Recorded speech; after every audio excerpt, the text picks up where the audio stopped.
Hey,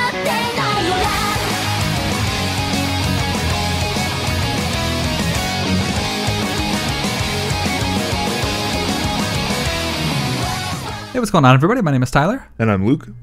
And welcome to episode 37 of Holy Heck, I Really Like Love Live, our podcast where we go in-depth and discuss every single Love Live song from the very beginning until right now. And when we count down for this series, we kind of go like a 3, 2, 1, go. And I kind of like instinctually almost just went for like a 3, 2, 1 live. Like, because that's what we're doing this episode, and we just listened to the song twice. It's time. But I'm glad you're excited for it. That's like one of us. Dude, Takaramonozu, like... The song doesn't have to be great necessarily to be iconic. I like this song a lot, and the song's iconic. Okay, no, you're right. It's just I don't really have too much to say about it, if we're being honest. No, I hope you're gonna be the big talk boy. It's easy episode. For like Snow Halation to be iconic because it's really, really good. Like Takaramonozu is iconic because you hear it every 3 seconds when you're playing SIF. So it's Stockholm Syndrome. Yeah, it's kind of like Stockholm Syndrome iconic. I'd go with that, yeah. Oh, man. So last time, we asked you guys, what are some songs that you guys can, like, appreciate, but you don't necessarily like too much? We got one coming in from Homura Daio, and they say, I'd say Honeka's first two solo songs I really appreciate because she has the opportunity to show off just how powerful and beautiful her voice is. Although I love the vocals to death, the instrumental in both songs is just boring to me, and I can't enjoy them at all. Which is unfortunate. I kind of agree. Like, I don't really have like a mix between the vocals or the instrumental that like I can remember to talk about right now. But I do feel you in the sense that Honeka songs are just like not necessarily my thing. Although I can appreciate the fact that it's Honeka singing and there's like no errors at all whatsoever because Honeka just like doesn't like do that. So I can appreciate the vocalist, but I totally get where you're coming from when it just comes to like, but I just don't like it that much, and that's totally cool. What about you, Luke? I went with Banana Jammas, or the classic, one of the best names in the comment section. I went with their comment. Yeah, Banana Jammas with another na in there. No. Yeah. I just try to put as many as I can. Pana Jammas, whatever. Change your name. Make a new account. They said this is definitely an unpopular opinion, but I'll go with Fuyaga Kureta Yokan. It's the Christmas, the one that came out in winter for the for BB. I can see why a lot of people really like it. Ellie's voice sounds amazing, and Nico and Maki's are at a level that complements it rather than distracts from it. It overall has a very nice wintry feel to it. I agree. However, the song just doesn't click with me. I can't quite find one reason to point to. Maybe I've just heard it too many times in SIF, or maybe there are BB's slower songs I like more. Like Natsuwara Nade and Sakaku Crossroads. Or maybe I find the instrumentals seem just a little bit off for my tastes. So, just something, that's kind of what we're going for. Songs that you can appreciate but aren't necessarily your favorite. I know I heard that song too many times in SIF on the opening screens. But, so I can't really listen. I don't really want to listen to it very much anymore. Yeah, that falls into another category where it's like songs I appreciated at one time but are now annoying. Like Pure Girls Project that I somehow managed to play every event. Like if the event is to just play Snow Halation 50 times, I'll somehow get Pure Girls Project. That's just how it lines up for me. I mean, that's why I don't know, man. That's why I can't deal with Loneliest Baby, man. Whenever I play Medfest, I feel like I'm playing that song about 4 times. When I listen to, by the way, if you guys haven't been paying attention, I guess 2 days ago at the time of recording this, the preview for the Solo Box 3 is out, and it's an hour-long preview on Lantis' channel of all of these solo songs coming out. It is such a good watch. Oh my god, please go listen to that. But that's not when Pure Girls Project came on, I was like, oh Jesus, like it's not on my phone or anything. So it's like I heard that in the thing, I was like, oh god, get me out. Take it easy. This is too comfy. I need to take off my sweatpants and like go like get a job or something. I don't know. Like I can't be this comfy forever. Oh man. So again, we got some Takaramonozu and Paradise Live coming up this time. Songs that we've all heard. I mean, at least Takaramonozu 5 million times, providing that we all play SIF that first 10 seconds 5 million times. I know. My experience with Takaramonozu is just like logging in and just being like, and then it just goes to like, like the typical like SIF like. Some people say they haven't actually heard singing from this song. Yeah. I'd say the most iconic part about Takaramonozu is just boom, doom, doo, doo, doom, doom, doom, doom, and then that's it. I'm not like saying it's not. All right. So, without further ado, do you want to just get right into Takaramonozu? Takaramonozu, yo, like yo, let's play the song.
'Like I said in the intro, like I said last week, I feel like the song is one of the most iconic in Love Live, for a little bit different reason.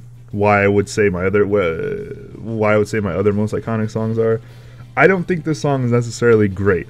It's pretty like top 40 for me, just because the instrumental's pretty goofy, and other than that, the vocals are pretty like kind of mishmashed. They're a little like whiny at times. They're very like J-poppy vocals. Nobody really gets their like moment to shine. But this song has this intrinsic, iconicity to it. How many people like got into Love Live partially because of Takaramonozu in those commercials for SIF that aired in Japan with the seiyus in them? How many people started getting into Love Live by playing SIF, and the first song they heard was Takaramonozu? And so it's always going to be a beat that those first 10-15 seconds will stay with you. That's going to stay with you. And so I think the song's really good. I know Tyler isn't as super fond of it as I am. I think it's like each their own. Cool like concept. Like I always think ska songs in Love Live are like pretty neat. Like kind of like borderline Torokanai, like the cool. I mean, definitely not as much as this song. Like this song, it could be like I don't know. It's like No Doubt, I guess. Like this is just as ska as Love Live gets, and that's pretty cool.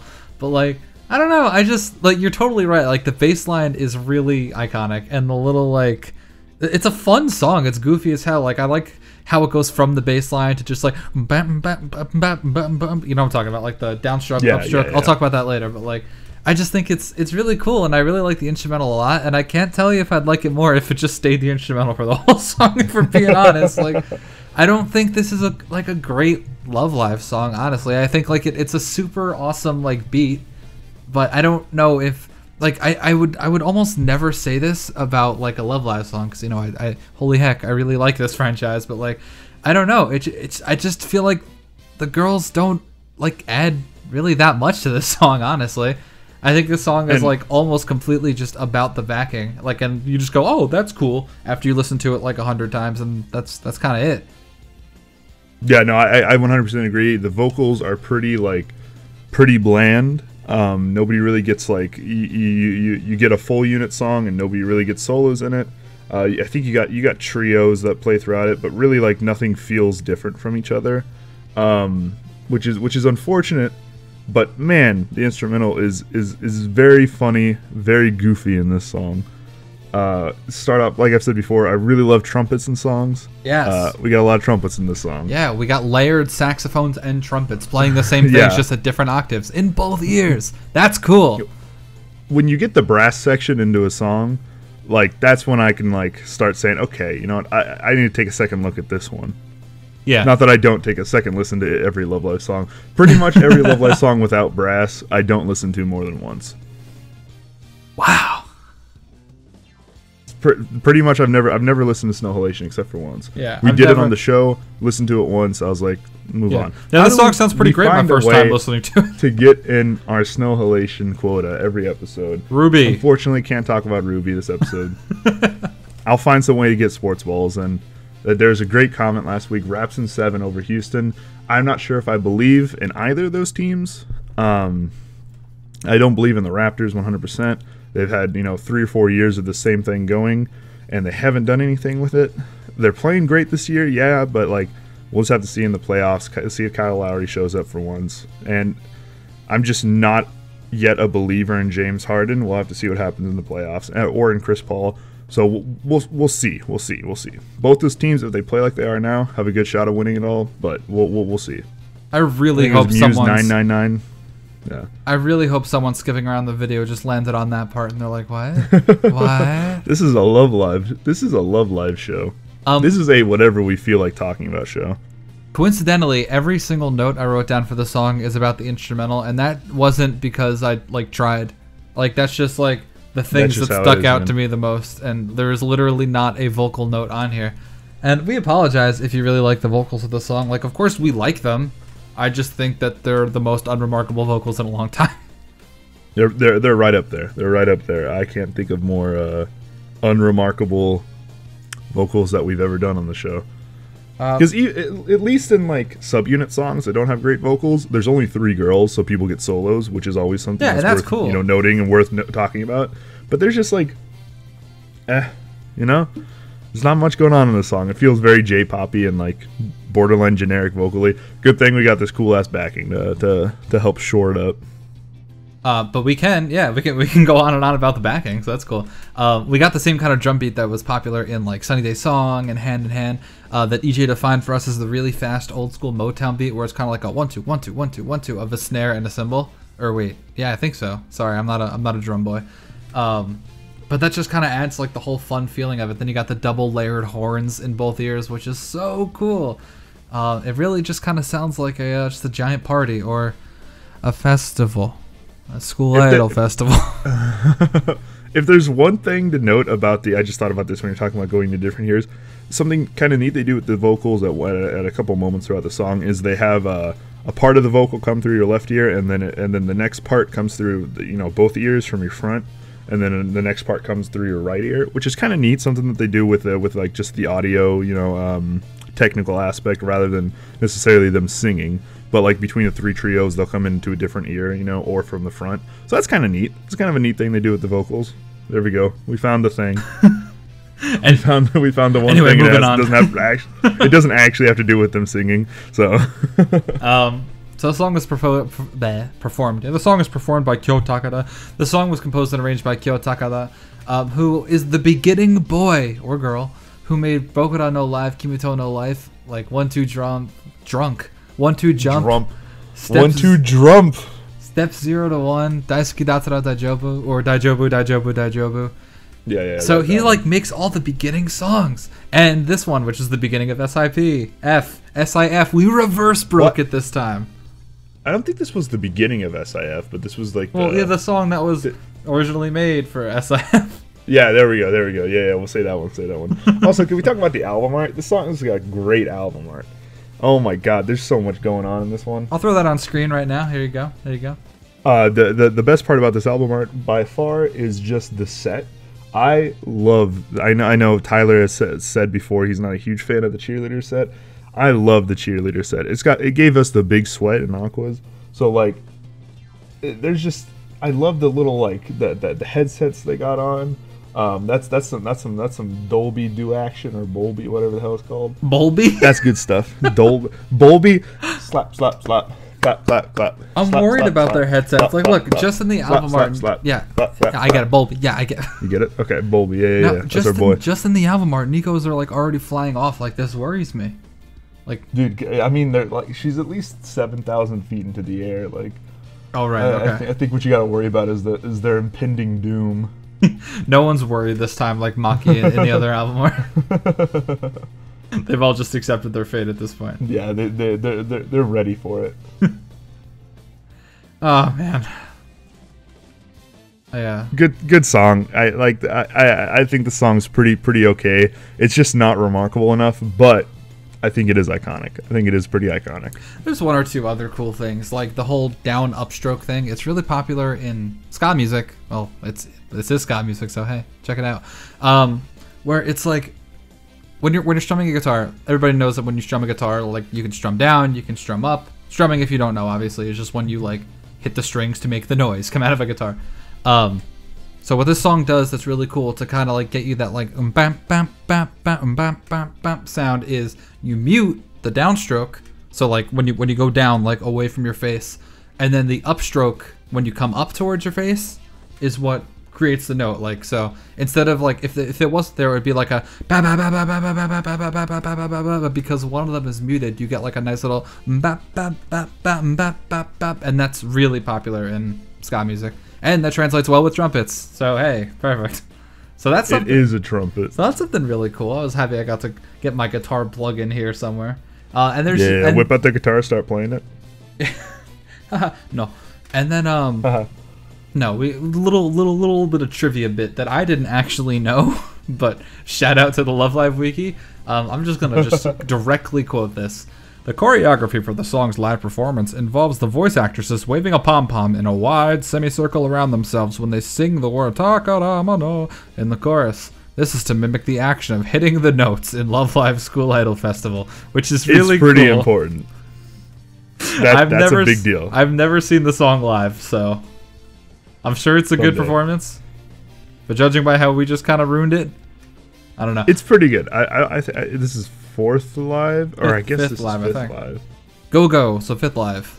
Go is fifth. Okay, yep. No, you're right. So there we go. I can never like remember which song goes in fourth or fifth live.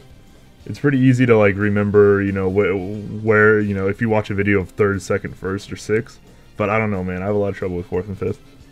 Yeah, first is easy because I had 3 songs. Yeah, first is easy because I have 3 songs and it's in about 7 quality. Oh yeah, that's like. Is there anything below 144p? Like just actual like rock? 7. Yeah, perfect. Yeah, there it is. Just 2 stones being clapped together. Quality. So I think that's it for this primetime piece of background music. Is that true? Primetime piece. Yeah, I mean that's a fair way to phrase it for it. I feel like this song just knew what it was from the beginning. Like this song is a song that's played in the background of the game, and I kind of feel like that's where it belongs when you listen to it. If we're being honest, it's cool as hell to have in the background. Maybe turn on the alt vocal, but it sucks because I really want to like this song a lot, and I don't know. Songs pretty out of 10, you know. I think like my issue is like I like the song, but it's just weird to me that it's like. I don't want to say like that the fact that it's its own CD, because like of course it's gonna have its own CD, but it's just like I feel like I would almost never listen to this outside of like cool background music in the game. You know what I mean? It's like when you look up your OST for like a game you really like, and then you find yourself like listening to the menu theme. You're like, this is weird. it's I've been what did you call it earlier? Oh God, wow. Primetime background music. No. Never mind. It don't matter. But yeah, it's just good background music to have on, and it serves its purpose well. It's iconic. All right, we'll call it iconic. Top 10 most iconic off vocals. Top 5. Top 10 most iconic song intros. There it is, easy. Give me the Watch Mojo video. All right, so we're off to a pretty great start this video, huh? So we're off to 3, 2, 1, live. Right?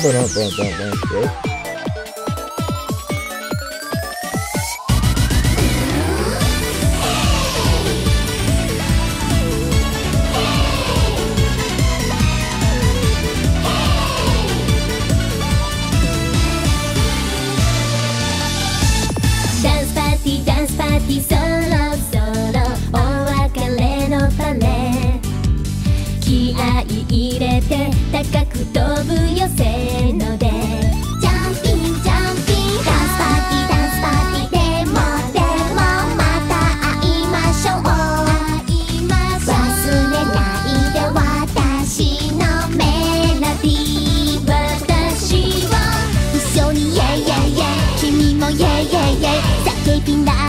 We are happy 一緒にイェイイェイイェイ君もイェイイェイイェイ私とパラダイスライブまたねまたねきっとねまた会う日は近いよその時まで約束だまたねまたねきっとねまた会う時まで頑張るよ頑張るよもっと元気を見せに来るよ Yeah yeah Oh baby I love you I love you Yeah yeah Oh baby 恋な恋な Yeah yeah もっと元気に I love you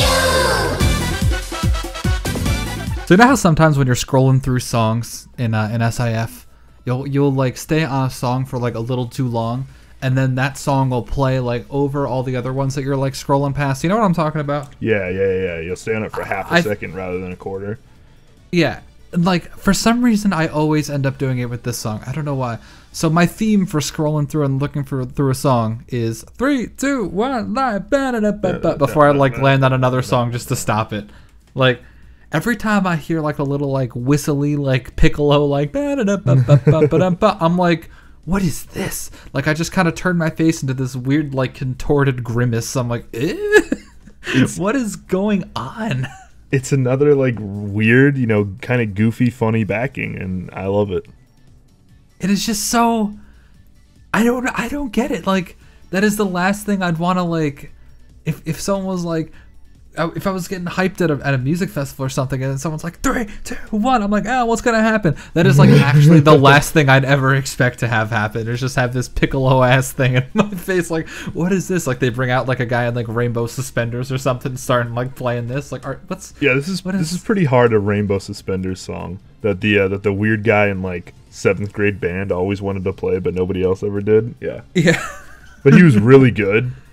So he would practice it in his free time, but like nobody else wanted to. We have a rainbow suspenders old man at my school, and I love seeing him. He's just this very old man, probably like, I don't know, like 65, 70, and the dude just walks around with rainbow suspenders like every day, and I always see him on my way to macroeconomics, and it's just, hello, old suspenders man. Ask him if he likes Love Live. I'll ask him if he did the backing for Paradise Live. I don't know. Like, it is just so strange. And I feel like that's like the first thing we had to talk about because it's like right in your face at the beginning, you know? Yeah. So let's get the other unfortunate part. Well, I guess that's not an unfortunate part, but let's get the unfortunate part. Just like Takaramonozu, I feel like the song is all about the backing, and the vocals are pretty generic. And I think like it's kind of easy to figure out why they're kind of like that. Like we said before, these two songs are probably two of the first songs that anybody's going to hear getting into Love Live. This is one of the best-selling albums in all of Love Live. I think there's been a dozen albums that went gold, and this is one of them. I think it peaked at like 3rd or 4th on the Oricon chart. So like pretty well-received album that got bought a lot.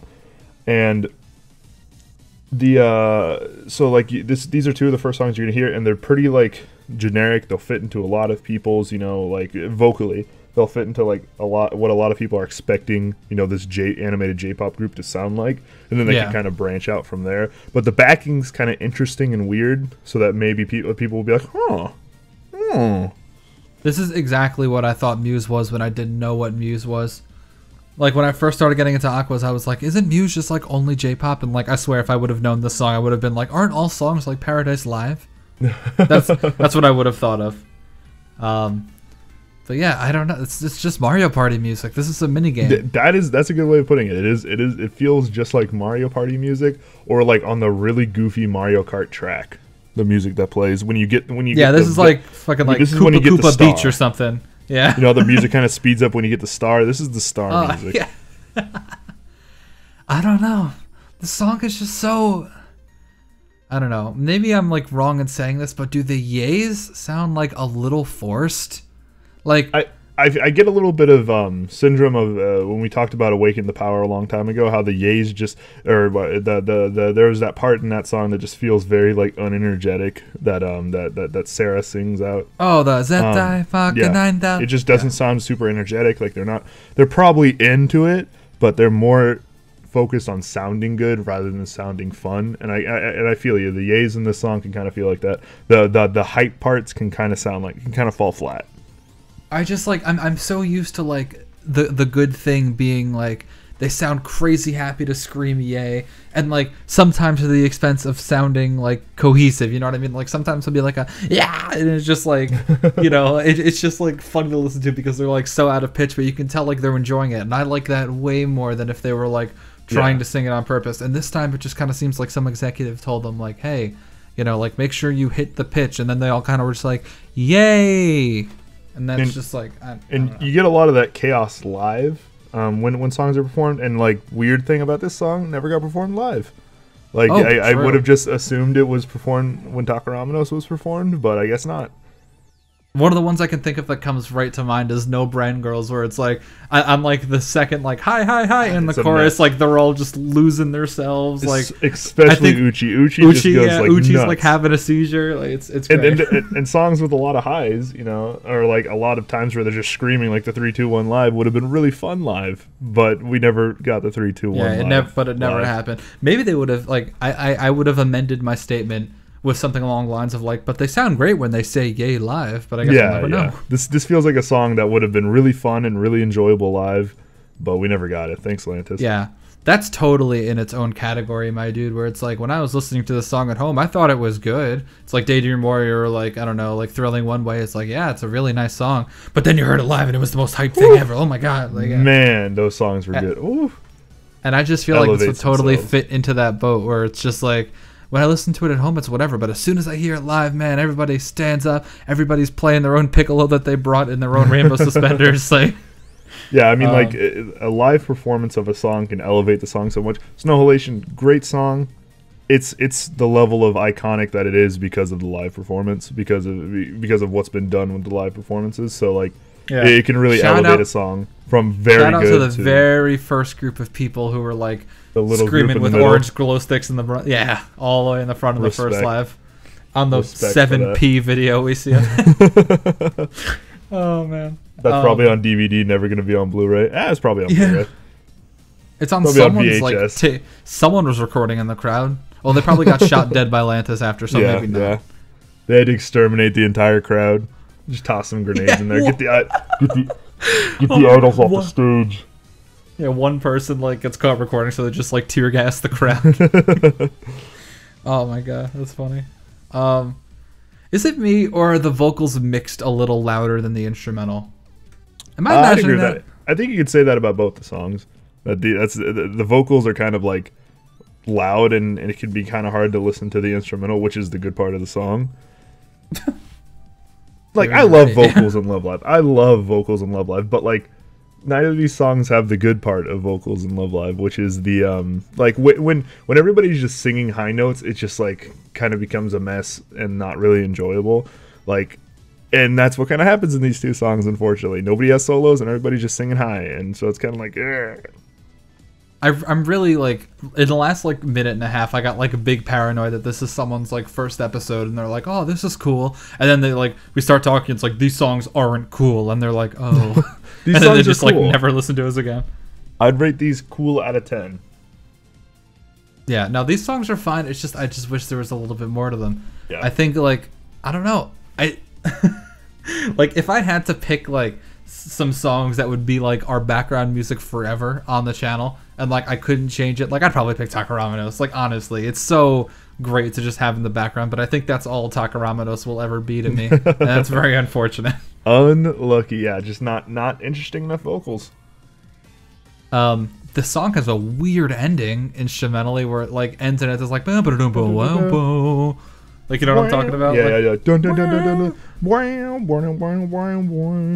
Yeah. Yeah, that's the one. It's weird. I'm not even gonna play it, considering you just like did a perfect rendition right there. Perfect. I am Paradise Live. So I don't want to be that guy that just like ranks everything, but this composer, Tatsuya Kurauchi, is not. Ooh, don't say it. They don't make my favorite songs. Don't do it to them. I appreciate they made Sunny Day Song. I love that song. Maybe you can revel in they made Pure Girls Project, which I talked about at the beginning of the show. Let's go. They made Beaten Angel. They made Loneliest Baby. Hey, Beaten Angel's pretty good. Come on. Ooh. I was about to say, Lonely. I was like, ooh. They made Innocent Bird, which I like, but you don't. Move on. Hey, you like Trouble Busters? They made Trouble Busters. I like Trouble Busters. Trouble Busters, underrated. So, this is a composer that makes songs. They do that. They do that. Well, there we go. That's all I wanted to say. Man, this is... Oh, man. We've been really pumping out the filler content with the Seiyu discussions and this episode as a whole. This is the end of the filler arc of Holy Heck. Holy heck, I really like the kind of middle end of Naruto Shippuden. Holy hell. Yeah, the last half of Naruto Shippuden's kind of rough to get through. It just shouldn't have kept going. Like, it was supposed to end at the pain arc. That's where it was originally supposed to end. But no. They had to be like, you gotta make 7,000 more pages of manga. Get me out of this hell. But not next week. No, next week we got Aki no Anata no Sora Toku and Futari Happiness. So we're hopping right back into subunits. Excited for Lily White! Yeah, that is not filler content. That's like definitely like a main character fight. So yeah, if you we're fighting the big rival this next week. The big rival, Lily White. Nozomi X, the silliest Nozomi of all time. So Luke, I know. Smash?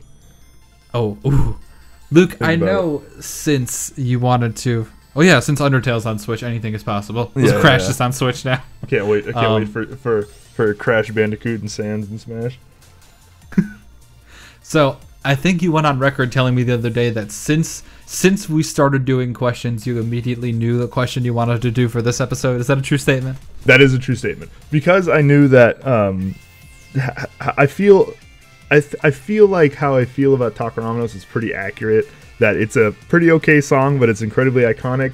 I wanted to do like most iconic songs in Love Live, like what you felt, what anybody felt like are the most iconic songs in Love Live.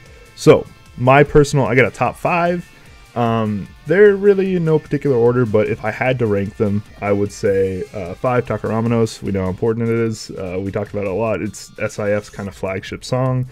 2 Cutie Panther really helped put 4, yeah. Second one I'm listing, 4th on the list.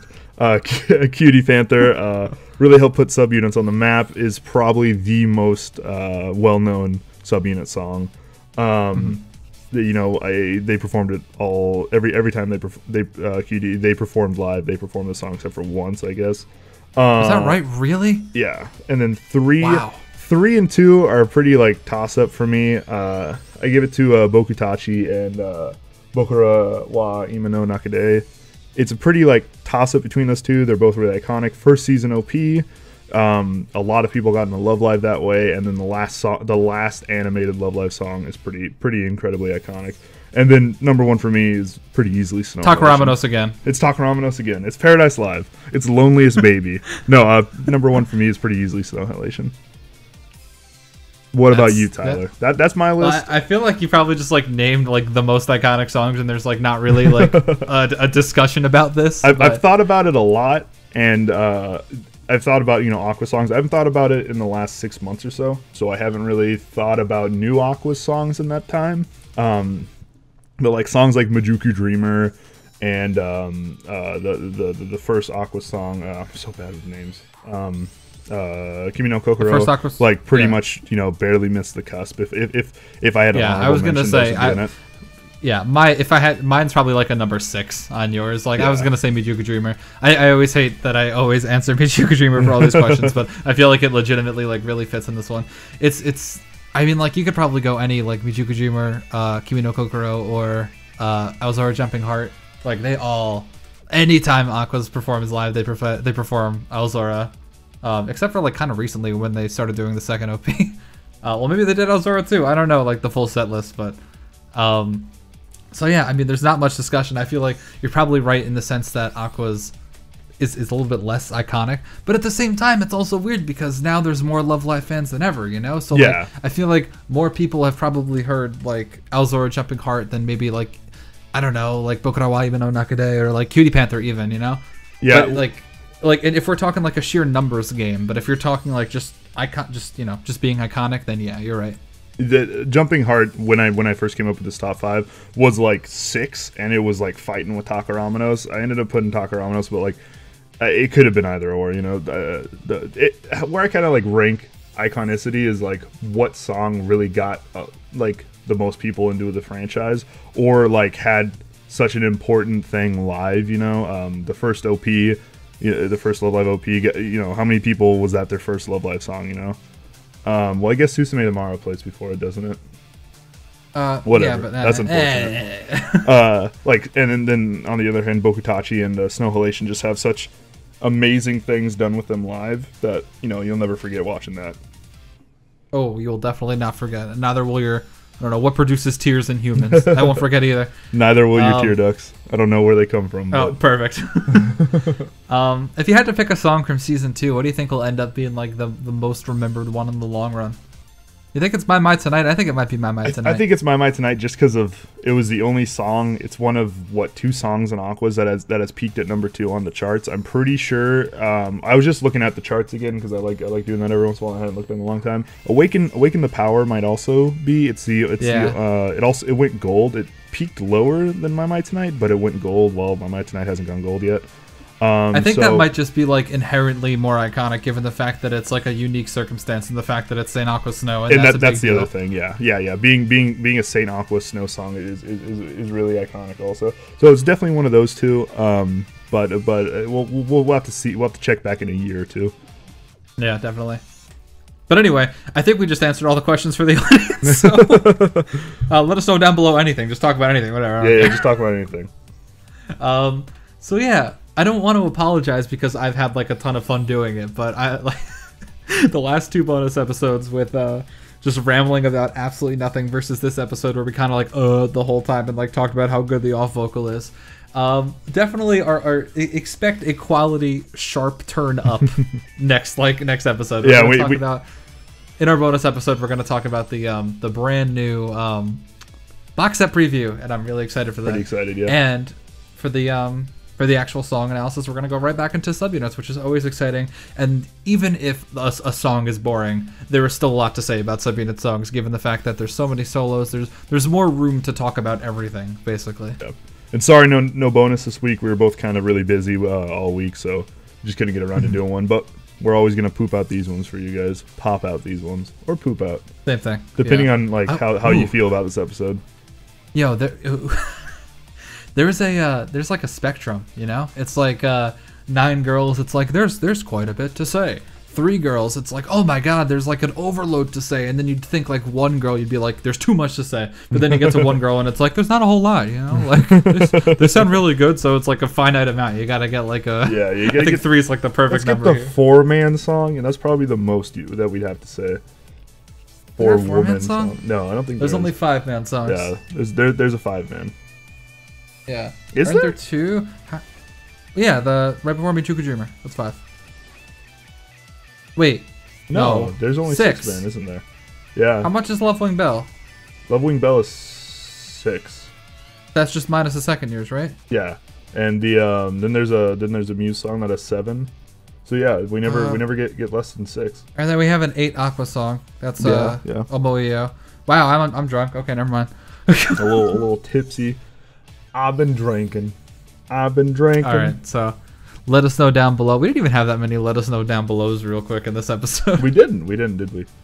Unfortunate. Man. Let us know down below who your MVP is in basketball this year. If you don't say James Harden, you're wrong. Let us know down below who your favorite JoJo villain is. There we go. I'm pretty partial towards Ultimate Cars. I think he's like really cool. But then again, it's kind of just cheap to just have like a guy who's I'm the best and everything. Like it's kind of like the Mary Sue of villains, you know? So yeah, it's Kira, I gotta say, it's Kira Yoshikage. I was just gonna say, like, I wasn't like the hugest fan of Kira, but I do really like the archetype in villains where it's like I'm a normally calm and collected guy, and then like towards the end they're like, now I'm a crazy guy, like, you know, like that kind of like just mental breakdown. Well, he was always crazy. Oh yeah, no, you're right. But like the difference between being like calm and collected as hell, and then all of a sudden just being like, Right. now I'm outwardly insane. once he gets his thing at the end, which I don't want to spoil anything. Of course. Because it's pretty big part of part 4. But watch JoJo. Yeah. Anyway, love you Also guys. read JoJo. Almost done with part 6. Definitely read it. So it's pretty good. You're gonna have to read it after part 5 never gets confirmed ever. Ah! Talk to you guys next time. Have a good one, guys.